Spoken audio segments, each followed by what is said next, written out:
I'm going to tell you two things that you never, ever should forget. The two most important things that we need to have in our mind and in our heart at all times. And they're two things that are constantly going to be threatened, taken away from you, especially if you are trying to live your faith in the society which we're living in right now. First thing. After I say these, you're going to be disappointed because you're probably thinking this is going to be something new, but it's not. God is love. Is that disappointing? If you're waiting for something, I'm sorry. Usually it happens. You're thinking it's going to be something. Okay, God is love. Second, God is madly in love with you. Get that in there. Get that in there, and don't ever, ever doubt it or let it be taken out, because every single day that's going to be your fight.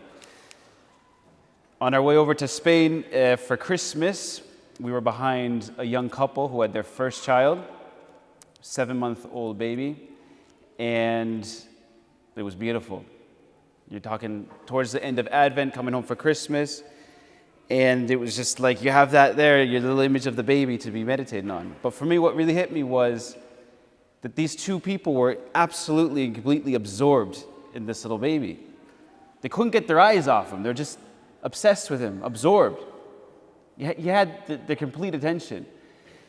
And it was getting to the point where there's between looking at him and talking about him, they're asking, well, his nose, did it come from the dad or the mom? We can't tell. It's a bit, maybe, I think it's mine, I don't know. The eyes, the color of the eyes, it's just constant attention, raptured by him. You see, that's us. God is love, and he's madly in love with you. He doesn't stop looking at you or thinking about you, or he has you present all the time, constantly. You're like that little kid between the mom and the dad, and he's constantly looking at you. The lie is he's going to try to get in your head that that's not true. But you try telling that to one of the parents that he's not important. It comes out actually in today's gospel of the day. Today we're reading St. Agnes's readings, but today's gospel says that Jesus was out of his mind. Jesus was out of his mind. In John, the Pharisees say he's raving. You'd say here, he's as daft as a brush. He's lost it. Herod, when Pilate sends him to Herod, he dresses him up, be the equivalent, dressing him up like a clown and then sending him off. He dressed him up in fine robes, and he says, okay, you're a king, here, we're going to give you your fine robes, there you go. There's some paintings of that episode, and it looks like he's in a straitjacket. He's just dressed in this white robe, and it literally looks like he's in a straitjacket. He's nuts. Send him out of here. If you think about it, nuts, well, St. Paul says that his folly is wiser than our wisdom. The wisdom of God is folly for us. It is nuts. It's ridiculous. His folly is wiser than our wisdom. In folly, if you want to start, he created the universe. To give you an idea of that, if you get an early retirement and you get sent off to live wherever you want to live, just you and your wife, the kids are grown up, you can, you have your space. This is kind of just worldly thinking. It's a bit of a ridiculous example. But anyways, you have everything you need. If you were to invite, maybe your son's grown up as well and he's in college with all his college buddies, to live in the same house as you, that would probably ruin your early retirement and your idea of your space, your happiness, your time. Well, if God's perfect and he has everything he absolutely needs, and he's going to come out of himself and he's going to create problems. And he's going to create people who he's madly in love with who are not going to respond to him, they're not going to love him, and even more, they're going to insult him and they're going to offend him. And they're going to cause him a lot of pain and hardship, but he's going to still do it. You see, for us, that is a bit mad. Or to send his only son to us, what he loves most, his boy, I'm going to send him out and he's going to take care of things. But they're going to do the same thing to him. They're going to drag him, abuse him, laugh at him, spit on him. That's my boy. Like, that's my life. That's the love. Like, that's my existence. I'm going to send them what I love most because that's how much I love them. You'd think that's mad. Or to come into the Eucharist, well, the tabernacle's over there. You know, like, he's a person. We can forget about this. Like, he's a person. The second person of the Holy Trinity, God, the Word, eternal Word becoming flesh. He's a person. He has personality. He has feelings. He's real. He's in there. But how many tabernacles is he in, but he's also abandoned? You never even walk into the church. You probably get one person walking in on a daily basis, or even a whole week where he's just locked up. You know, that he feels that. But he comes down to that level. You see, it is, if you think about it, it is mad. He's madly in love with us.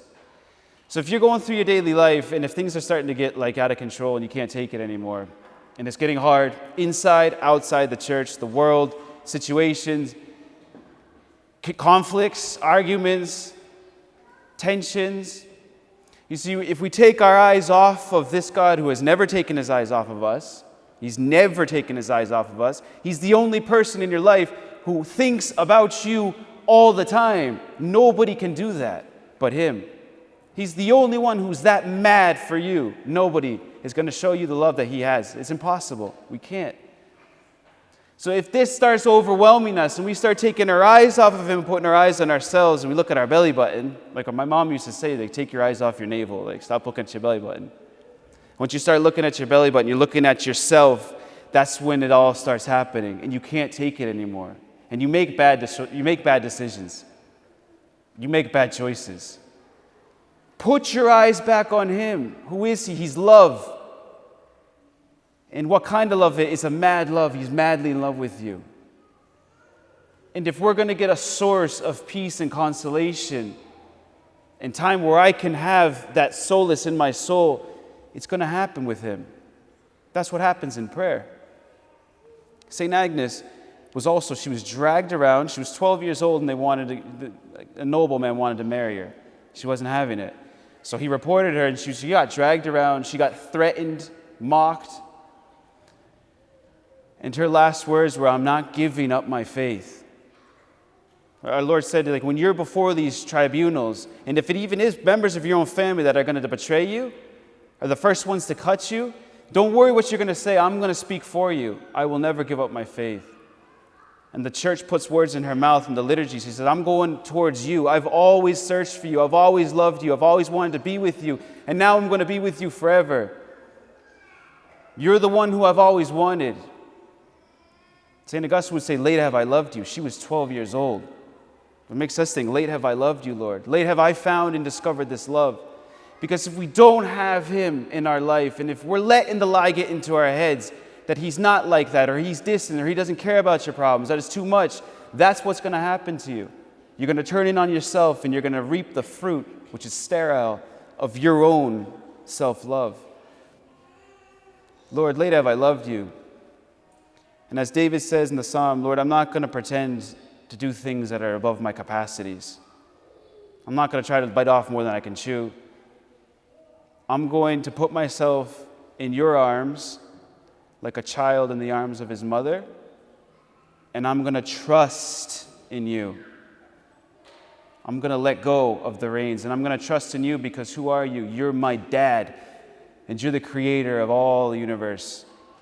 And you know all things, you see all things, and you can do all things. So how are my problems more than what you can do? They're not, and they're never going to be, unless you take your eyes off of him. And then you can rest also on the seat of wisdom. The seat of wisdom. That's Our Lady's lap. Sit on her lap. Rest on her wisdom. And she's going to teach you the wisdom of the cross, which is the wisdom of her Son. That through suffering and through hardship and through trials, you reap fruit and you overcome and you resurrect. That's the wisdom of God, not of this world. That's the wisdom of God. We learn that wisdom going to her. Rest. Sit on her lap.